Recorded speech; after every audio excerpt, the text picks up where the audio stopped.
All right, everybody, welcome to BO Boys for Monday, November 11th. Fuck it, it's a raw feed. We're doing it live in a conference room? Who are you?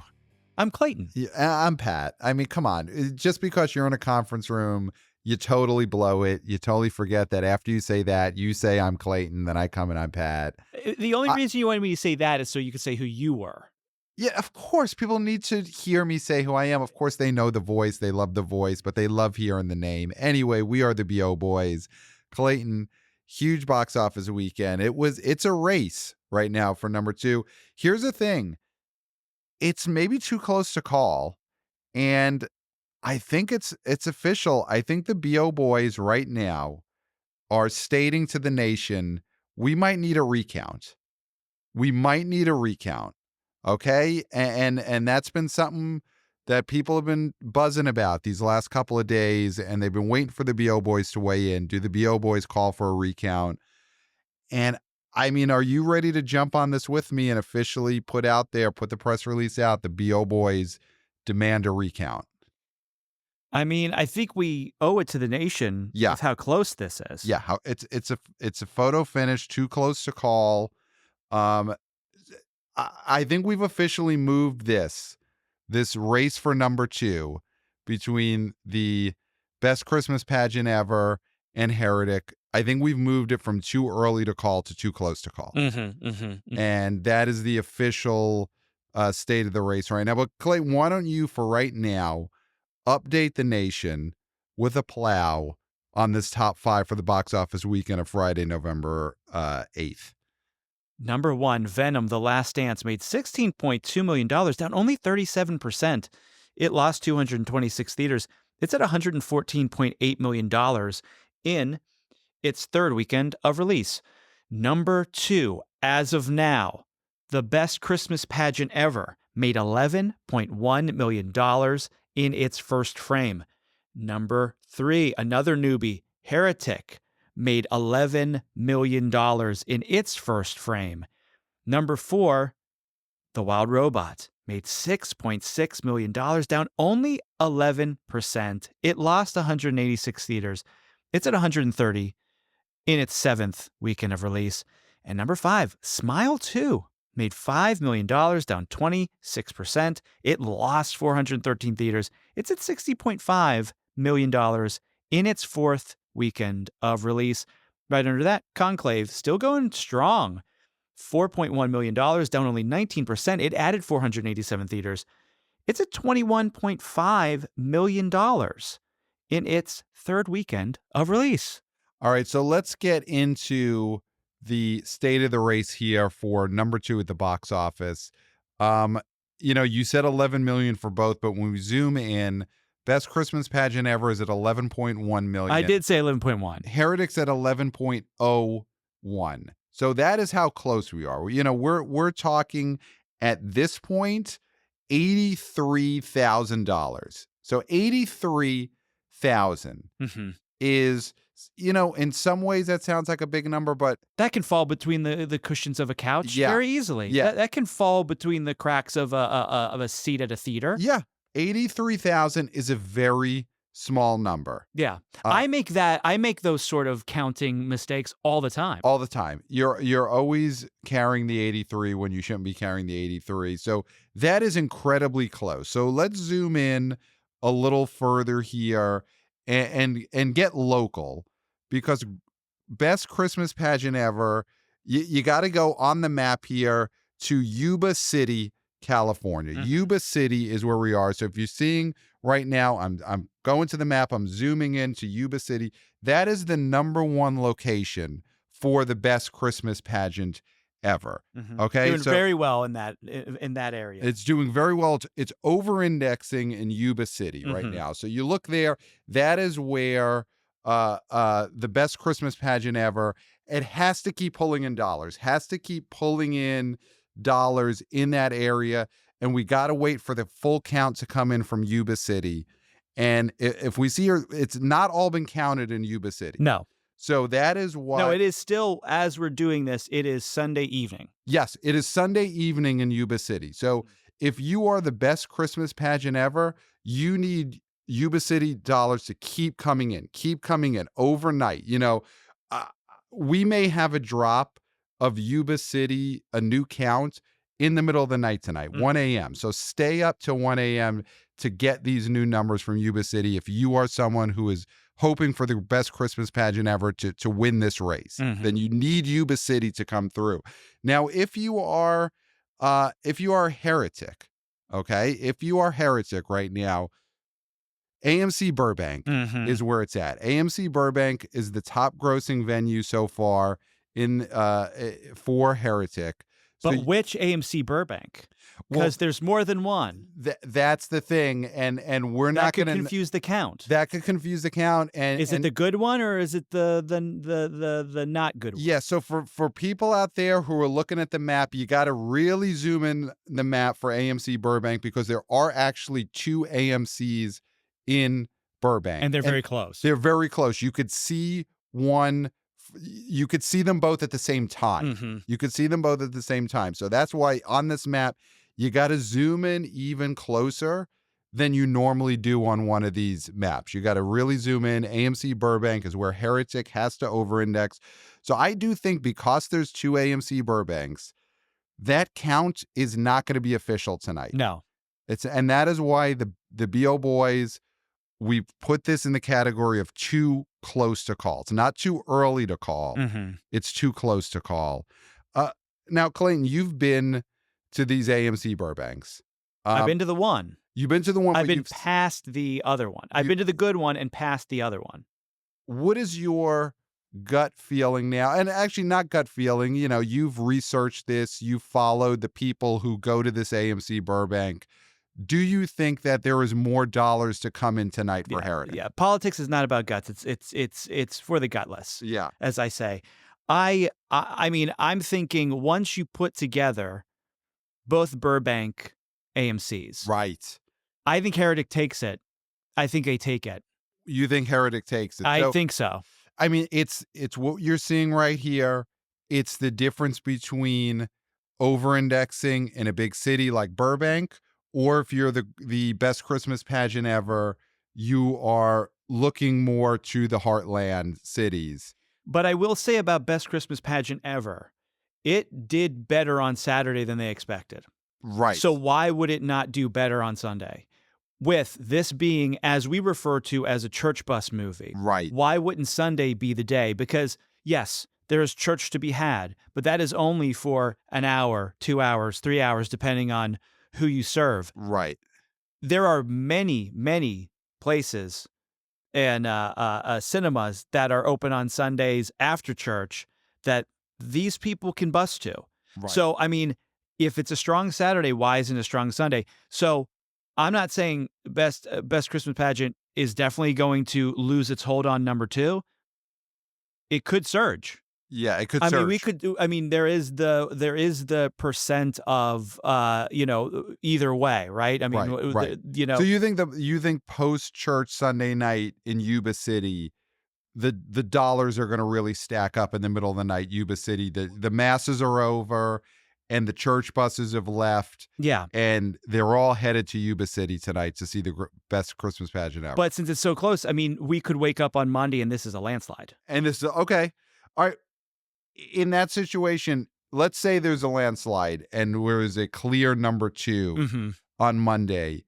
Who do you think that favors? Who has a chance at a landslide? Is it Heretic or is it the best Christmas pageant ever? I think Christmas pageant in an avalanche has the momentum. Has the momentum.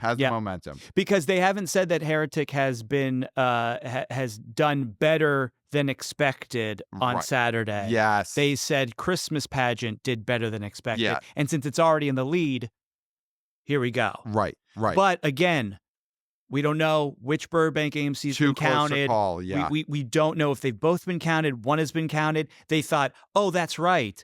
There's 2. We forgot the bad one. Yeah. Yeah. So that is why the BO Boys were leading the movement for recount right now. Because recount every single theater in America because it is that important to know what came in. This is the most important race there is right now. What is number 2 at the weekend box office for Friday, November 8th? is it Heretic, or is it the best Christmas pageant ever? We have to do a recount because we can't get this wrong. Okay, No. that is the thing. We cannot get this wrong. We can't have Heretic be listed at number 2 if it doesn't actually have the dollars, and vice versa. Yeah. Forget who you're rooting for, forget which movie you've been brought up to favor. It's just about getting it right, and we have to get this right. And it's about dollars. And it's about dollars, and we have which to are get countable. this right. Yes. That's one of the best things about box office is it's countable. It's countable. So let's recount it. So here's the thing. Moving on from just what is number 2 or not.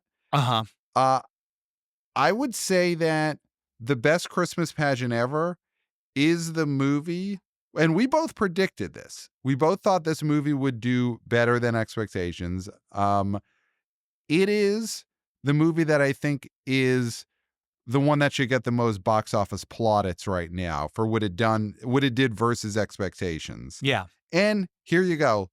Let's give it up for Lionsgate. Oh, okay. I thought you were going to mention a certain Peter Holmes, which let's not give it up for that noxious presence yet. Let's just stick because with I mean, it's like it's a win. It's a win, but do you like to see someone like Peter Holmes succeed? It's not about It's not about. You're right. It's what it is. You're right. You're an analyst. You're not here with a rooting interest. So true. In terms of this past month, where we have had 2 different noxious presences from the world of comedy, in quotes, podcasting. You've had Tim Dillon and Joker Folia-Doo-Doo, and now you've had Peter Holmes. This is one where it's a landslide. This is a clear winner.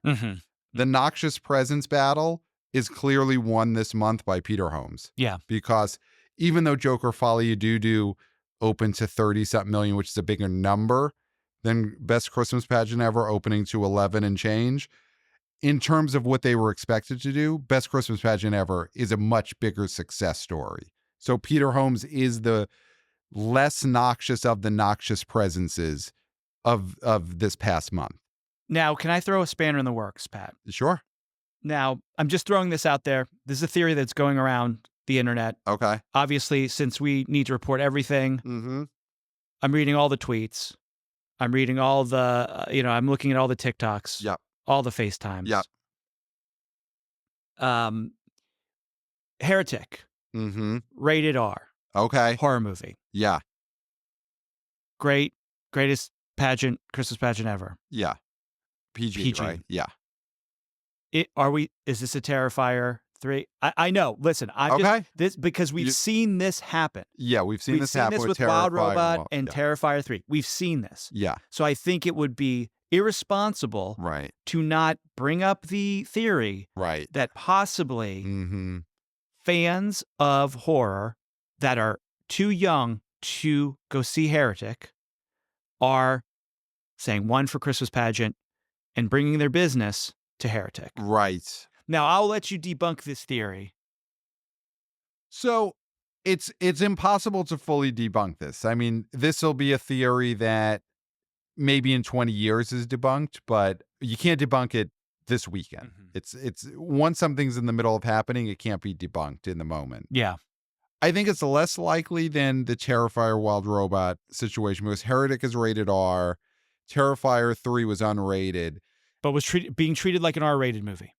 Well, and if you're owning a theater, you treat it like an unrated X-rated movie. You're not letting in anyone who's 17 or under. R-rated, it's a lot easier for theaters to look the other way and not ask for ID and stuff. So I think there's less of a need to sneak into an R-rated movie than an unrated movie. Is it happening? Of course it's happening to some degree. And I guess when you have got these two movies basically $83,000 apart, then just a handful of those, oh, let me buy one for Best Christmas Pageant Ever, but I want to see Heretic, that's maybe enough to put it over the top. And with that, so it's possible. It's that close. That's why it's too close to call. We need a recount. And with that, I want to make this very clear. It will not change any outcome if that becomes true, because once you put down your money for one of these movies, you have spoken. Right. And so whatever you did with that money, that is what you did. That is what and you that did. will go towards that movie. Yeah. So even if we find out that this is happening, it doesn't matter. Doesn't at the end matter. of the That's day. true. And I brought up this theory. May I debunk this theory? Yeah. The best case scenario is that a conspiracy theorist debunks their own theory I the am moment not. they bring it up. Okay, just to clarify, not the theorist. Okay. Right? Not the theorist. These are things that I've read online. Right. But Okay? conspiracy-minded human. Conspiracy aware. Sure. So here's the difference between something like Heretic Mm-hmm. and Terrifier 3, and even what we've gotten in emails about Venom Yep. and Smile 2, Yep. is that Heretic feels not fun.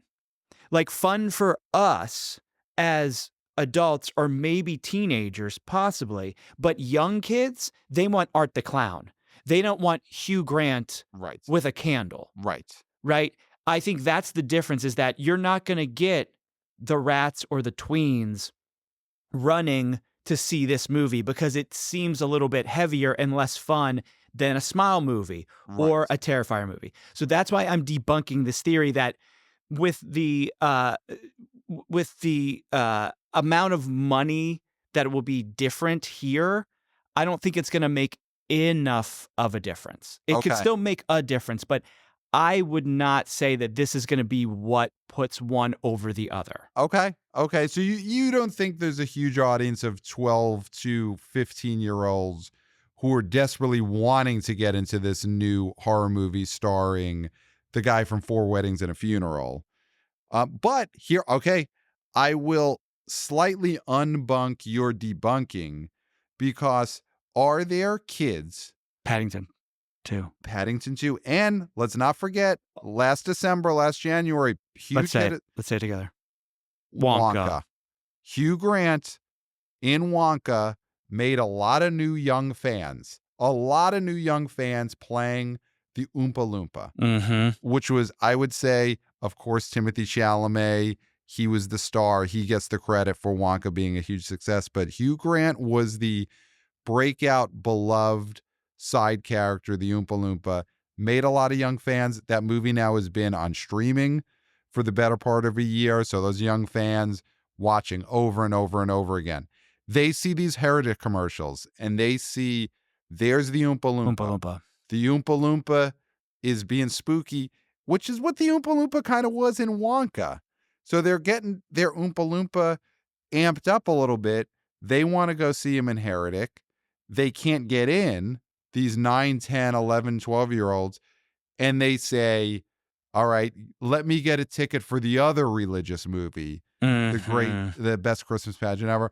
So now I'm unbunking, you're debunking. I think there is some amount of this weekend young Wonka fans who went to see Heretic, but they paid for tickets for the best Christmas pageant ever. And again, or they may even trick their parents into taking them to see Heretic by saying, let's go see that religious movie. Yes. But then in that case, they got the parents to actually buy the tickets to Heretic, because they said, oh no, Heretic is the movie about the Christmas pageant. The best Christmas pageant ever is the horror movie. Do you think there's kids who walked their parents into Heretic after having them buy Christmas pageant tickets just by saying, oh, it's in theater 3, mommy. Yes. It's in theater 4, daddy. Yes. It's in theater 5, guardian. Yeah. I think that happens because I think a lot of these mothers, fathers, guardians, they let the kid do everything on the app. And they know they don't understand the movie theater app. So they really have no way of knowing what's showing in which auditorium. And they fully trust the kid. And 20 minutes into it, Hugh Grant, he's burning these missionaries alive or whatever he does in this. We haven't seen this movie. And they're saying, wait, is this the movie about the Christmas pageant? And the kid is, it is. I know how to use the app. You have to trust the app. We're in the right auditorium. I definitely think that happened. And I think there's also grandparents you have to factor in, and the kids are wheeling them around. And they don't know where they're going. They're senile. Yeah. So that is why this is so close, because these movies have I think, an overlapping audience. They're both religious. I think guardians, and especially senile grandparents, are confused as to which of these movies they're actually seeing in the moment. And that is why this is too close to call, and why there needs to be a recount for the most important race going right now, which is who's number 2 at the weekend box office, Heretic or The Best Christmas Pageant Ever. And of course, we're going to stay on this story. Yeah, we'll stay on the story. This is 24/7, middle of the night updates for sure. Again, as we get these AMC Burbank numbers in, we will update, and we will update that right here. And of course, Yuba City is the one that we are waiting for an update from Yuba City. All eyes in America Yeah. are on Yuba City tonight. Yes. So if you're in Yuba City, do your part. do your part. Do your part. Don't interfere with the count in Yuba City, because that is Best Christmas Pageant Ever's highest indexing movie theater. And so that count is so important right now. Yeah. So Best Christmas Pageant Ever, 11 million and change. We got to get back to Lionsgate. It's a win for Lionsgate. Yeah. So they finally got one after months of just stinker after stinker, starting with Borderlands first week in August. Was that what kicked it off for Lionsgate? Yes, I believe that was the highest. That was like the highest profile disaster. Yeah, for sure. And then you got Killer's Game, and you got Megaflopolis, and you have just probably another 10 titles that we talked about for hours and hours on the show, and we'll never ever be able to remember the titles of. Mm-hmm. Very interesting phenomenon how some of these Lionsgate movies seem so important in the moment, and then weeks later, gun to your head, you would not be able to name any of these movies. But Best Christmas Pageant Ever finally gets them out of the funk. Should Lionsgate, and they have put out religious movies, do they need to pivot more into this direction? Is that the key, or was there something about this movie that, beyond being a religious movie, is what kicked Lionsgate out of its funk? I think, like we talked about before in the last episode, this is from the creative mind behind The Chosen. Yep. Which is a hit on TV and also a hit theatrically. Yep. And I think that was the difference, is that this is a creative that people follow. Yeah. And I think I did end up watching this trailer because, of course, with the race as close as it was, I had to be informed. I needed to be informed about the biggest, most important race that we've seen in years. And I thought it looked very cute. Yeah. That Judy Greer really carried this thing. Yep. We also had forgive me, I'm forgetting her name, the woman from Gilmore. Graham. Lauren Graham winning presence. Yeah. Not enough to offset, of course, the noxious presence of one Peter Holmes, but still, he is, I think, they backgrounded him. They really backgrounded him in this campaign, and I think you had to in this campaign. You really had to sort of background him, and I think that was what did it. I don't think it was.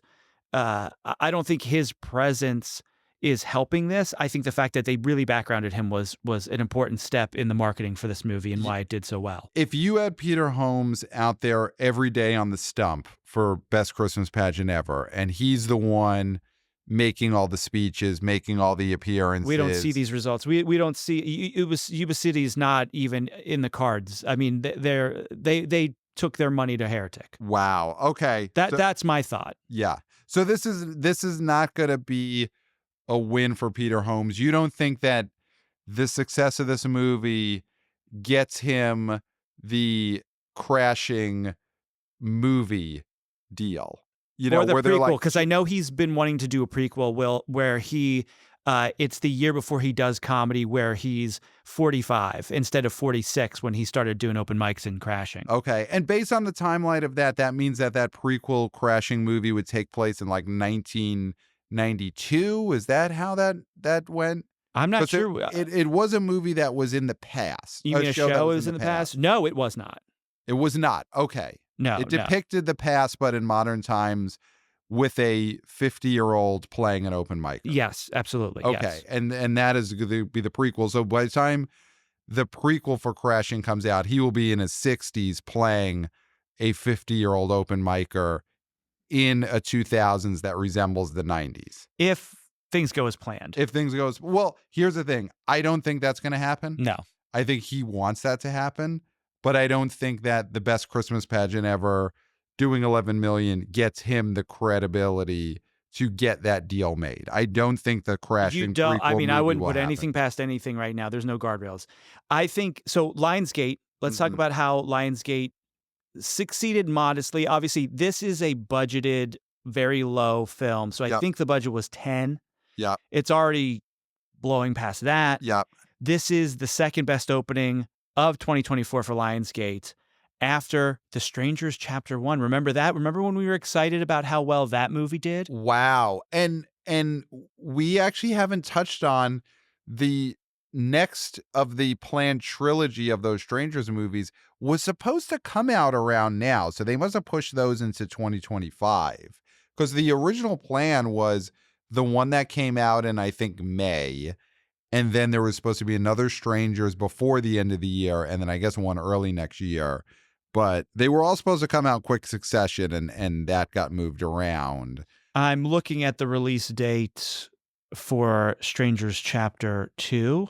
It's amazing to think that Lionsgate had some restraint in their release schedule because they've put out a movie a week since August that have all bombed.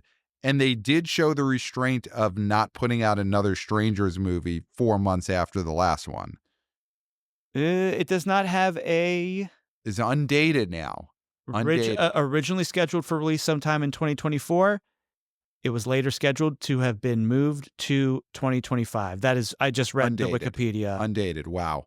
So much is moving around right now. So much is happening. So, well, I think if you're Rennie Harlan, you want to steer clear of the stink pile of Lionsgate releases. So I'm not sure if it was on his end or their end that they're pushing it back, but I think it benefits to not have your movie be put out by Lionsgate in 2024, which will be looked at as one of the worst years for any studio ever. Yeah.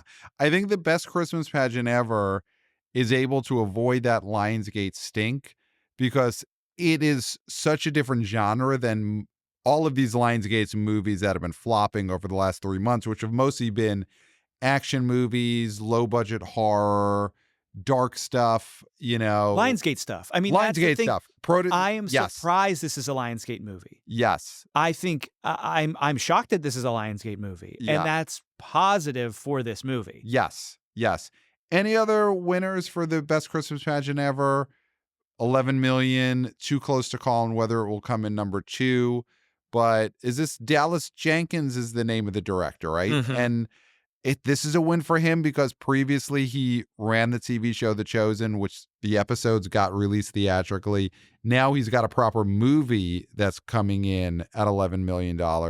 And so listen, this is someone who's going to get to direct more movies based on this performance. There's a Christmas pageant every year because there's Christmas every year. Yeah. So do you make it an anthology? Do you follow the same family? I mean, there's so many possibilities here. Does the greatest one have to be in the same neighborhood? Could it be somewhere else? Well, or do you move on and he's doing, a light comedic, family-friendly version of the Stations of the Cross? Okay. You have these kids acting out the Stations of the Cross. So this is not the Mel Gibson Passion of the Christ style, though you would have to incorporate some of those elements into this movie because it is the Station of the Cross, but a family-friendly Stations of the Cross where these kids are like, we're going to put on the best Stations of the Cross ever. And that's released during Lent. Okay. Yeah. Yeah. And maybe that is where you get the noxious presence of Peter Holmes. And he's the one that they test out all of the things you do in the Station of the Cross to Jesus. They test it out on him. And that's the comedy. Of it. It's him in a church basement and they're brutalizing him and, Home Alone style. I was going to say, we've learned from Home Alone, Home Alone 2, and all of the successive, and Skyfall as well, which was a Home Alone sort of ending, where people love adults getting household implements, used against them. Yes, on their body, tearing them apart, Yeah, flesh yeah. torn So, from like, bone with a blender and a bowling ball. yeah. So, like, irons, uh, marbles, paint cans, Right. those sort of things are very popular. Right. And so, if the kids only have that to use, then Right. they use that to do the Stations of the Cross. Yes. So I do think that could be a follow-up for the director of the best Christmas pageant ever, is a Home Alone-esque. And here's the thing. Is this an opportunity to, his brother's about to get an Oscar nom nom nom. He's riding higher than ever. Is this an opportunity to get Macaulay Culkin back on the big screen? Is the Home Alone version of the Stations of the Cross, Macaulay Culkin is your star? Oh my goodness. I mean, what does he play, the dad of the kids? He plays the dad of the kids. He plays, the Monsignor who is. Well, I think Peter Holmes is the stepdad, the mean stepdad that gets all this happening to him. And Okay. maybe Macaulay is the nice dad, or no, because there's no divorce. So you can't do the divorce. You can't do divorce. No, I think So he's he's a the religious figure. Monsignor. He's the Monsignor. Yeah.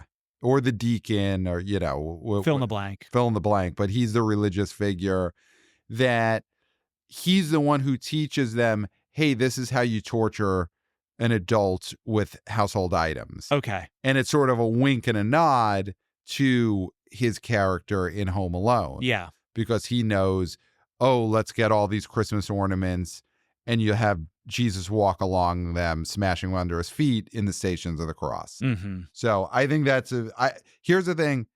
This director is going to get a chance to make a theatrical follow-up. And if Lionsgate was smart, they would sign him up immediately. They would lock that in. If what he wants to do is, hey, I want to do this family-friendly, comedic, Home Alone style Station of the Cross, Lionsgate, you sign up this director to make Pat, that movie. If you're him, do you sign with Lionsgate? I wouldn't. No. I move on to greener pastures. If you're him, do you take this straight to the company that owns the Home Alone IP, and I think also owns the Passion of the Christ IP, because was that Fox? Do you go to Disney, which owns 20th Century Fox, which owns Home Alone? Do you, if you're Dallas Jenkins, go straight to Disney to make your Home Alone style, family friendly Stations of the Cross movie?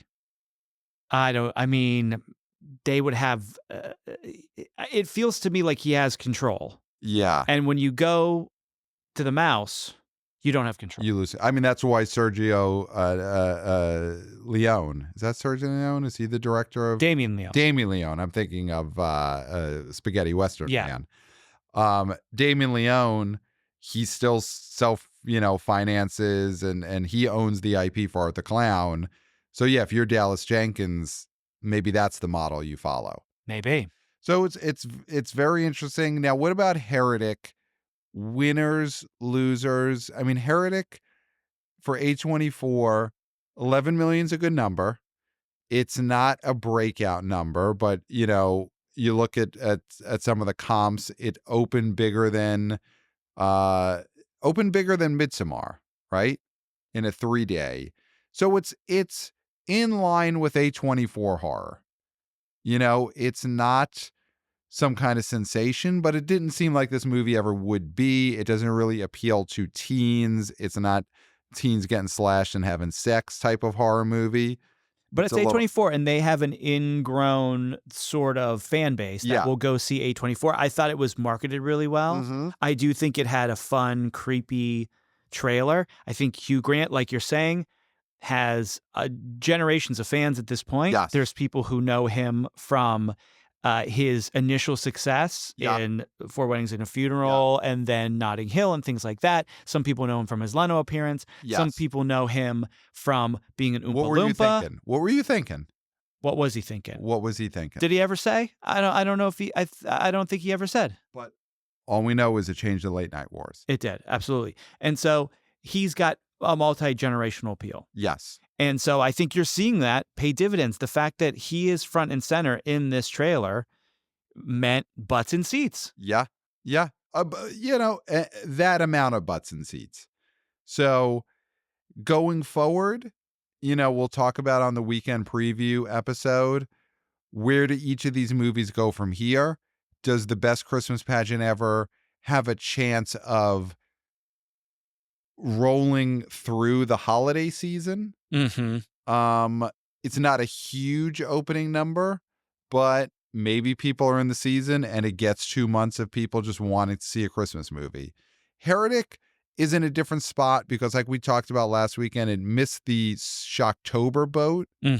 I think the deeper we get into November, the less people are going to want specifically a horror movie. And so I'm not super high on the ability of this movie to hold from week to week. Yeah. But we'll see. But the holds have been good. If we look at other movies the last few weeks that are in this top 5, movies are holding okay right now. Well, and also this has been a positive trend this year of people seeing movies in weeks that aren't the first weekend. Yeah. And that is showing that movie going is a thing. Because then that means that there are people who went and saw movies in their first weekend and then also saw movies not in their first weekend. Yep. So people are going to the movies. Now, in Anthony D. Alessandro's write-up, he mentions that Heretic is the only genre movie in the marketplace until A24 opens Y2K on the first weekend of December. Now, if you're familiar with this Y2K movie and this trailer, this thing looks terrible and it probably is going to bomb because it looks like a horror comedy, which is very, very hard to open. And it feels very gimmicky and it does not look like something that's going to be a huge crowd pleaser. Although 2000s nostalgia is huge at the moment. Right.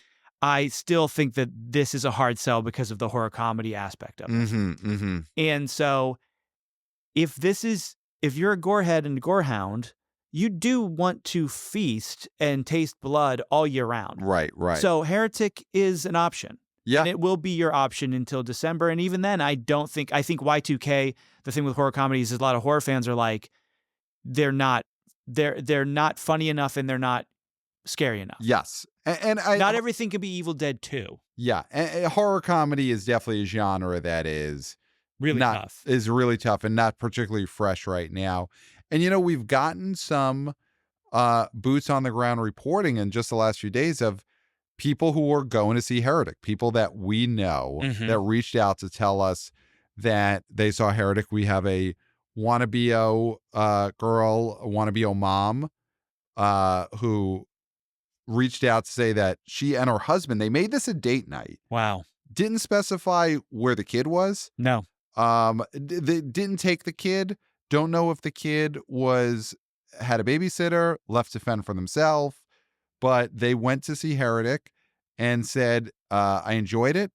I asked about the crowd, and they said the crowd was quiet and middle-aged like us.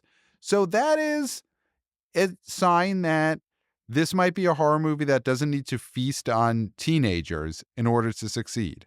You've got middle-aged, quiet people leaving their children wherever to fend off whatever so that they could see this movie. Now, we also go in the theater and do whatever, which is probably sleep because they're so tired. They're so tired. And now you have another wannabe-o girl, wannabe-o mom from this coast who reached out to us to tell us about her experience. You mean the best coast, this coast? Yes. East Coast.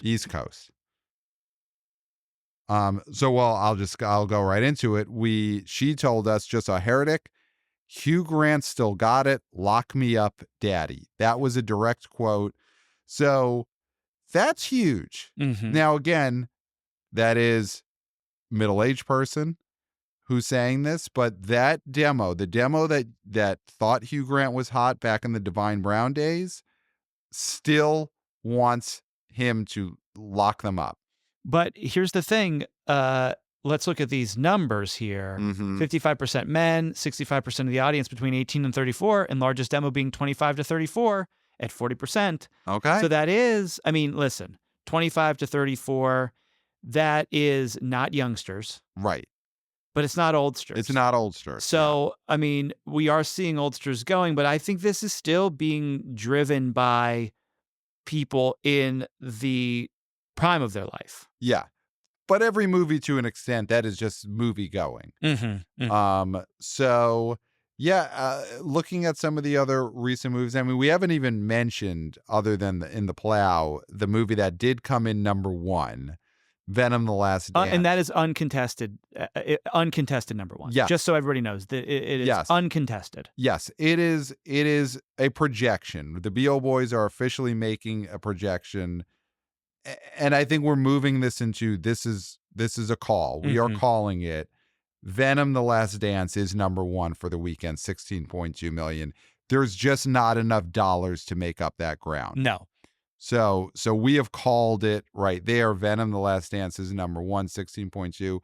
Dropped 37%. So this movie is holding better for sure than we thought it would after that opening weekend. I foresaw a 50% drop this weekend, and guess what? In the 30s. Yeah. I mean, we've been wrong about this movie the whole time. Yeah. And Other than we called it would not do well in the first weekend. Yes, compared to the last compared year. to the last year. We were correct about that, but with the drops have been surprisingly small. Yeah. Because I think this is something that you have said before that I've sometimes pushed against, that it's the big movie. It's the big budget movie, and people like to go see big budget movies. Yeah. And especially for a character like Venom, who, yes, is he Deadpool? No. But we learned that this year. But is he still capable of drawing an audience even at a lower level, which all superhero movies are drawing at a lower level, other than Deadpool, because of the Wolverine Deadpool. It was just, there's so many factors to that. Yeah. Obviously, all the cameos, the Menendez brothers being in that movie. Yes, that was huge, especially with what's going on with them. All the shows, them maybe getting out, like getting them in that movie for a cameo was such a coup. Yep. I mean, I'm not a fan of Ryan Reynolds, but I think you that are was a fan of Lyle. Yes, and I think that was a canny move by him. Yeah. And so, so I think that is one of the factors, is like, what's a big budget movie right now that's playing? It's Venom. Yeah. So Venom, again, we talked about this. Will there be more Venoms? Will Tom Hardy? This movie's at $114 million after 3 weeks. We'll talk about the weekend preview. How much does Red One eat into Venom next week? And probably theater count, because of contractual issues. Venom is probably going to have to come out of some theaters to make way for Red One. But I think it's got one more weekend of being that big movie before, of course, then we get Gladiator, we get Wicked, we get Moana the week after. And then Venom is fully done. Old news. Falls at the bottom of the charts. But Smile 2 made another $5 million, dropped 26%. So movies at $60 million after 4 weeks. Obviously, the first one made over $100 million. This is not coming anywhere near that. But for Paramount, this is a success. This is a double. It's not a home run, but it's a double or a triple for sure. And they love the baseball analogies, because they love sending smilers to baseball games. Yep. So they should understand that. Yep. This is a healthy double. Yeah. They asked specifically for BO Boys, can you just make a baseball analogy when talking about Smile 2 because of a marketing campaign? And it's sure, leave me alone. Well, we said if it hits 60, we'll do it, and it did. And it did it. So Conclave, I mean, let's talk about Conclave. So I projected Conclave for number 5. You also projected Conclave in at the number top 5. 5. We didn't realize how strong Smile 2 would continue to be. But listen, $4 million, down only 19%. It added theaters. It's at 21. I mean, this movie, for an adult skewing movie like this thing is doing well at the box office, and it's putting itself in such a great position for Best Picture. Yes. Here is the movie that I'm going to compare it to. And it hurts me to say this because this was my favorite movie of last year, but Conclave is having the box office run that the Holdovers needed to have a year ago in order to, and the Holdovers did win a big Oscar. It won the supporting actress Oscar, but The Holdovers was that type of small movie that could have had a run where it gets to 30 or 40 million dollars. And if that happened, it would have been in a much stronger place to I mean, it was never going to beat Oppenheimer, I guess, but the fact that it didn't win screenplay, I think some of that comes down to the box office was disappointing. I think Giamatti should have won Best Actor last year. I think Agreed. Holdovers made $40 million instead of it only topped out at $20 million. I think it's a better chance at that. And you're seeing Conclave, same time period, coming out late October, November. Holdovers came out around now. Conclave is already at 21 million after 3 weekends. Conclave has a real shot now to go on a run, get 35, get 40 million. And I think if that happens, Ralph Fiennes becomes a real contender to win Best Actor. Conclave will get Best Picture nomination. Isabella Rossellini. I think if this movie keeps 3 million, 4 million, 3 million, gets itself to 40 million, Isabella Rossellini will get the 1 scene, 2 scene Oscar nom and possibly win. That is why it's another reason why box office matters, because it also affects the Academy Awards. Yes. And this right now, this Conclave run is great. And I think Conclave, there's a couple of movies that are in front of Conclave right now that will fall behind Conclave in the next few weeks. Smile 2. Heretic. Yes. Wild Robot's got to, right? I mean, maybe let's not. give it up for this Wild Robot. Only dropped 11%, made $6.6 million. It's up to 130. The rats are eating their cheese out of a tin can, Pat. Yeah. This is canned cheese. Well, and again, who knew? They will eat any cheese from any can or any receptacle that they can find. They are need rats, and they need it. So, and talking about the Oscars, this box office run, these great holds are only giving Wild Robot an even stronger chance to win the animated feature Oscar. And they got to thank Terrifier 3 in that speech. They have to. And quickly, I just want to mention Terrifier 3 quickly at number 10. Yes. 1.4. It's at 53.3. Now, we've talked about how this amazing run for this franchise in this movie. There is a world where, for the distributor of this movie, the fact that it's owned by a gentleman who does almost everything on these movies himself. Yeah. 1.4 would have been an amazing opening for a movie like this. Like this is when people were talking about the Late Night with the Devil. Yes. Right? That was like, oh my God, this little tiny movie made like 2 million. Made $2 million. Yeah. Like this is week 5 for this micro budget movie from a grassroots director making this sort of money. 53 is like this is like 200 million for a regular movie. Yeah we're talking about a Cineverse release that just made $1.4 million for the weekend in its 5th weekend past spooky season. Spooky season. Yeah. So, we will divvy up the millions when this thing goes on PVOD. I think we do a divvy up the millions for art. Yes. We will do that in the coming weeks. And I think we have to do it with Wild Robot. I think we do a dual sort of right? Like we did for Barbenheimer last year. I think we need to, because the symbiotic relationship, the one-way symbiotic relationship is important to denote. Yeah. Quickly, 8 here. Okay. Here is gone. Here is dead. Here could not be more dead. It dropped 50%. So not a terrible drop, but again, it dropped from $5 million. A $5 million opening. It needed to have an incredible hold, which was not going to happen. Pat, is Zemeckis done?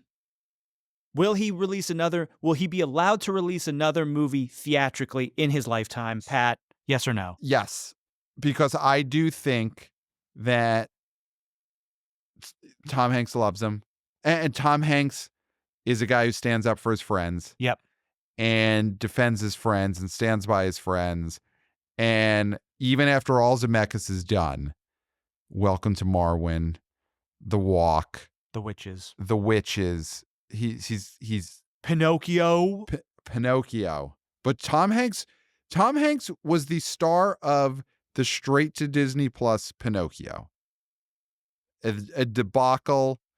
It has a scene in which Pinocchio, the puppet, I think he slides and shit on the street. There is a scat scene in Robert Zemeckis' straight to Disney Plus Pinocchio. Tom Hanks starred in that movie and then came back and said, yes, I will star in your next movie, Robert Zemeckis. So this movie bombing, I do not think that means Tom Hanks will not someday star in another Robert Zemeckis film, because that is his boy from way back. Like you and Todd Phillips. Not my boy from way back. But well, not anymore, because you're disloyal. You I'm not bailed Tom on that Hanks. guy. You bailed on that. I'm not Tom Hanks, and you need to know that. Yeah. Oh, I know that. I know you're no Hanks. And you need to internalize that. I and did. Say it in the mirror every day. Pat, it's all internal. I may be right. You say to yourself, I may be Robert Zemeckis, but Pat is not Tom Hanks to Robert Zemeckis. Yeah. So, but Tom Hanks is Tom Hanks to Robert Zemeckis, and I do think he will star in another Robert Zemeckis movie, and that will allow that movie to get made. Pat, And does this hurt Hanks at all? No, it doesn't. I agree. Hanks is past the point where one movie will damage his legacy. Yeah. Well, definitely not his legacy. I think he's past the point where his yeah, legacy. You're right. He's a forever star. He's up there with Denzel. He's up there with Julia Roberts. He's up there with Leo. He's up there with Nicholson. He's up there with gosh, who else? There should be so few forever stars. We shouldn't be able to rattle off a Cruise. Yeah. So I think that Hanks was never someone who needed $100 million budgets to have his movies made anyway. No. So I think for the Man Called Otto. I mean, that was a huge hit. That was a hit. Elvis was a huge hit. Those are not that far into the distance. And if Tom Hanks wants to play some great middle-aged figure from history, studios are going to finance that. And that will allow him to say, hey, Robert Zemeckis is doing this movie about, trapeze artists who have threesomes, and I want to be in it. Yeah. Whatever it is Zemeckis wants to do. And yeah. Hanks will be like, oh, maybe I'll sit out that one. Maybe he did sit out Marwen. Sit out Marwen. But again, he played Geppetto in the Pinocchio movie, in which Pinocchio slides through shit in the middle of the street. True. But I may be paraphrasing that scene. Guess who didn't slide through the shit? Hanks did. Hanks didn't, of course. But which I'll say Hanks will be in another Hanks is Geppetto, show. so he did. No, he wasn't there. The puppet on his own. Pinocchio slid through shit. Because remember, Pinocchio gets to be his own person, walk around, slide through shit whenever he wants. Geppetto didn't have to be there. It's not like Geppetto has his hand up the puppet's ass the whole movie. No, he's got no strings. Right. Pinocchio's got he sings about it. Right. He sings about it. Right. So, yeah, I think all to say Zemeckis, I think, will get another theatrical release film someday. It'll star Tom Hanks. It'll be about people who get off on sniffing hats or something that Zemeckis into. And God bless. The man made Back to the Future. I hope he gets theatrical release. Death Becomes Her. Yes.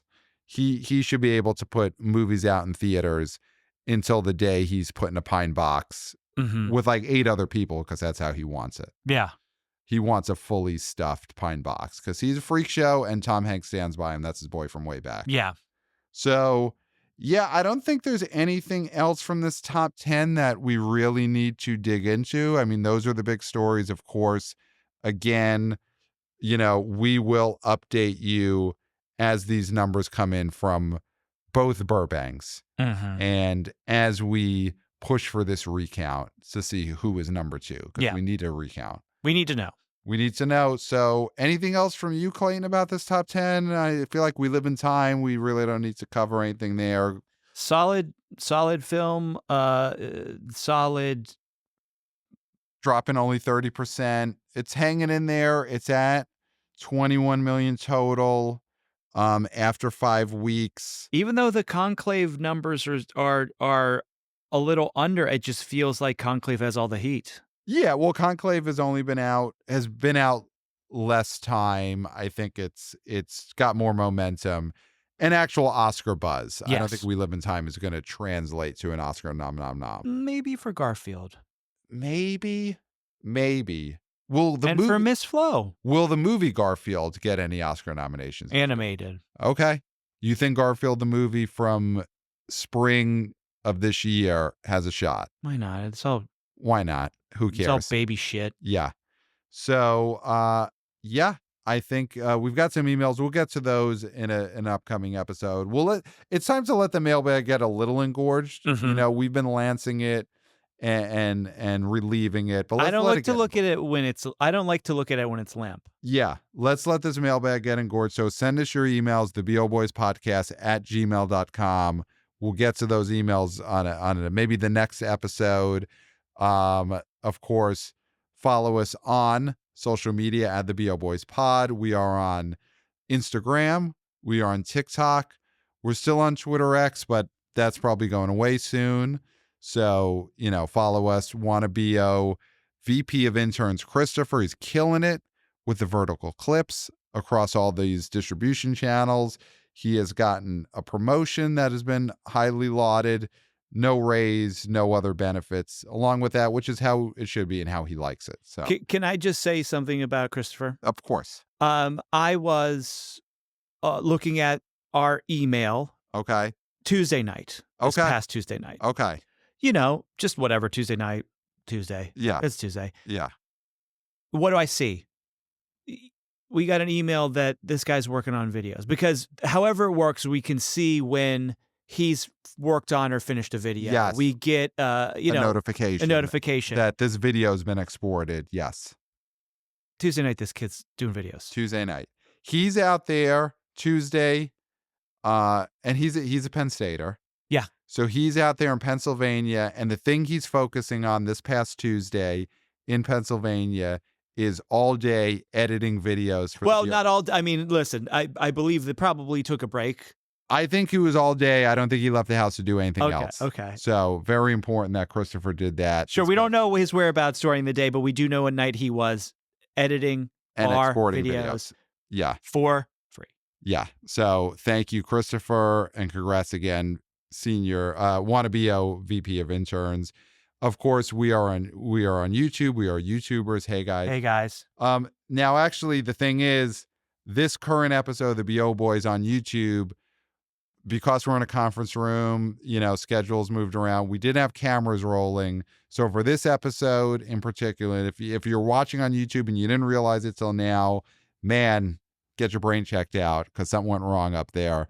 But we didn't have video, so it's the logo and the audio on this particular episode. But of course, all other episodes, we got the cameras rolling. Yeah. You could see our beautiful punums. So go to the YouTube channel, subscribe to the BO Boys YouTube network. The New York City live special is up there right now. An hour of material. The great Jordan directed it. Thank you, Jordan Rowe, for directing the live New York City special. Of course, we've got it. Speaking of the live tour, got one more date for 2024. It is this upcoming Saturday, November 16th, at the Comedy Studio in Boston. There's some tickets still available. Not many. We got KIRK Minihane on stage with the BO Boys. We're going to be talking Red One, which we will have just seen. We're going to be previewing Wicked. We're going to be previewing Gladiator. We got all the videos. We got brand new games. KIRK's up there the whole time. This is going to be a gigantic show. Mm-hmm. So if you're anywhere in the New England area, or fly in from, you got to get to the show. This is the last chance for the year to see the BO Boys on stage. We have one of BO Boys coming in from Pittsburgh, my hometown, home of the 7-2 Steelers. Wow. Okay. That just stomped DC. Okay. Washington. Yeah. Commanders. Wow. Stomped. Wow. By Russell Wilson and the Pittsburgh Steelers. Okay. So they're going to come. Are we and a that's how sports they're show gonna now? celebrate. Is this a part of my take situation? No, Okay. I'm just saying, I'm giving context Okay. that they're going to be coming in a great mood. Okay, great. For a second, I thought we were the sports reporters Nope. on ESPN Sunday We're morning. not, pardon the interruption, Okay. we're not around the horn. Okay. Thank you. We're not George Michael's sports machine. I wish we had that sports machine right now to figure out these AMC Burbanks. Because if we had that sports machine and we just recalibrate it a little bit, change the software just a little bit. It's just a big calculator. It's just a big calculator. Yeah. So if anyone has access to the George Michael sports machine, the actual machine, it's in a warehouse somewhere. It's in someone's basement because their grandma, had the ownership too, and she died. And now email the BO Boys, theboboyspodcast at gmail.com. Let us know, because we would love to. We're not going to pay for it, but just let us have the George Michael sports machine. We'll Lend use it to us. Lend it to us. Sure. We'll give it back. Yeah. So good for the Steelers. So all to say, you got people from Pittsburgh who are going to bring you a sandwich. They're going to bring me smiley cookies Okay. from Eaton Park. Okay. Well, that's huge. You're not going to be so glib about it when you're chomping down on a cookie on stage. So that means they're bringing one for you. One for you. One for me. One for Kirk. Okay, that's huge. So you got to see all that happen on stage. We will eat the cookies on stage. Mm-hmm. We will eat the cookies on stage. So get your tickets now. Link in the show notes. Saturday, November 16th, final BO Boys live show of the year at the Boston Comedy Studio. So next episode, we got a special guest lined up. So that's going to be fun. We'll be previewing Red One, the opening weekend of Red One, on the next episode. And a future flop? We will see. We will find out what our special guest on the next episode of the BO Boys. Clayton, I got nothing else. Pat, you've said it all. Yeah. Maybe too much. Okay, that makes sense. There's nothing left to say. All right, well, now I can leave this conference. Except for, until next time, we'll smell you at the box office. Nailed it. Hey, guys. Hey, guys.